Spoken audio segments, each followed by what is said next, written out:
మనం అందరం కూడా తెలిసి కానీ తెలియకుండా కానీ కొన్ని లీడర్షిప్ క్వాలిటీస్ బిల్డప్ చేసుకుంటాం.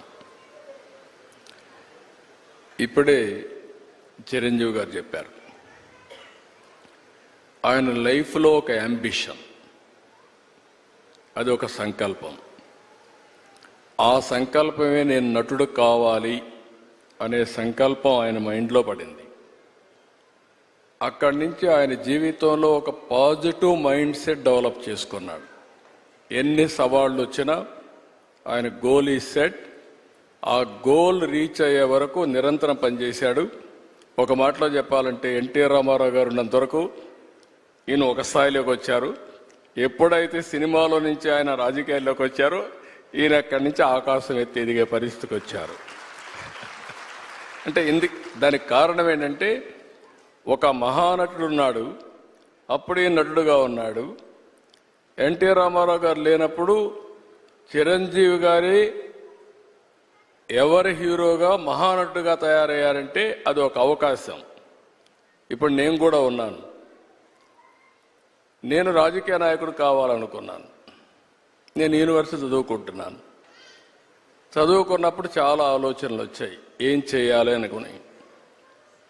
చాలామంది నాకు సజెస్ట్ చేశారు, బాగా చదివితే ఐఏఎస్ అవుతామని. నేను అనుకున్నాను ఐఏఎస్ అయితే 10 మందిలో నేను ఒకడిని చెప్పి.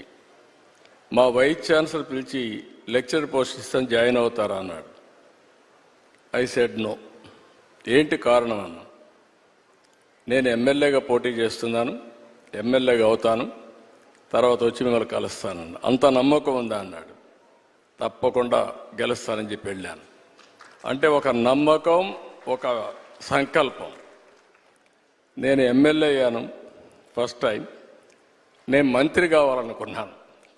మంత్రి కావాలనుకుంటే చెన్నారెడ్డి గారు మాకు ముఖ్యమంత్రి. అప్పుడు చెన్నారెడ్డి తిరిగిపోయి నాకు మంత్రి పదవి ఇవ్వమని మా వాళ్ళందరూ అడిగారు. నన్ను చూసి పైకి కిందికి చూశాడు. ఎందుకంటే చెన్నారెడ్డి గారు ఎప్పుడు కూడా చాలా స్ట్రాంగ్గా ఉండేవాడు. పైకి కిందికి చూసి, నిన్నటి వరకు యూనివర్సిటీలో ఉన్న స్టూడెంట్గా ఇప్పుడే గెలిచి వచ్చావు, అప్పుడే నువ్వు మంత్రి అయిపోవాలనుకుంటున్నావు, ఇది ఎక్కడ న్యాయం అని చెప్పి కొంచెం ఇచ్చేసాడు. నేను అన్నా, నాకు మెరిట్ ఉంటే ఇవ్వండి, నేను ఎంఏ చదువుకున్నాను, పిహెచ్డి కూడా చేస్తూ వచ్చారు ఇక్కడికి, మెరిట్ ఉంటే ఇవ్వండి అని చెప్పేసి ఛాలెంజ్ చేసి వచ్చాను. 2 ఇయర్స్లో మంత్రి అయ్యాను. ఎందుకు నేను ఇవన్నీ చెప్తుందంటే, ఒక స్టెప్ మనం వేస్తే ఇంకొక స్టెప్ కలిసి వస్తుంది. ఒక పాజిటివ్ థింకింగ్, ఛాలెంజెస్ తీసుకుంటా ముందుకు పోతే ఇంకోటి కలిసి వస్తుంది.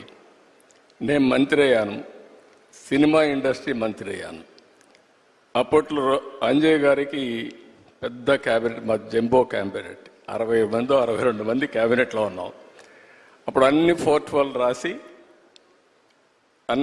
నాకు ఒక పోర్ట్ఫోలియో రాశాడు. ఆ పోర్ట్ఫోలియో ఆర్క్యూస్, archaeology, cinematography, film industry, libraries. దేనికి కూడా జిల్లాలో ఆఫీసర్లు ఉండరు. నేను ఈ పోర్ట్ఫోలియో లాభం లేదనుకుంటే నేను రాణించేవాడిని కాదు. నేను దాన్ని సవాలుగా తీసుకొని పనిచేస్తూ వచ్చాను. అప్పుడు మా సినిమా వాళ్ళందరూ కూడా వచ్చేవాళ్ళు. అప్పుడు ఎన్టీ రామారావు గారిని కలవాలని మా జయకృష్ణ గారు చెప్తే ఎన్టీ రామారావు గారిని కలిశారు. ఎన్టీ రామారావు గారిని కలిసిన తర్వాత నా మ్యారేజ్ ప్రపోజల్స్ ఆయనే పంపించాడు. అంటే ఒక్కొక్కసారి, అందుకే నేను చెప్పాను చిరంజీవి గారికి కానీ మాకు కానీ, చిరంజీవి గారు ఒక సాధారణ కుటుంబంలో వచ్చారు. సినిమా అంటే తెలియదు ఆయనకు. అప్పటికి సినిమాలో ఎవరు లేరు. కానీ సంకల్పం అనేది చాలా, ఈయనకే కాకుండా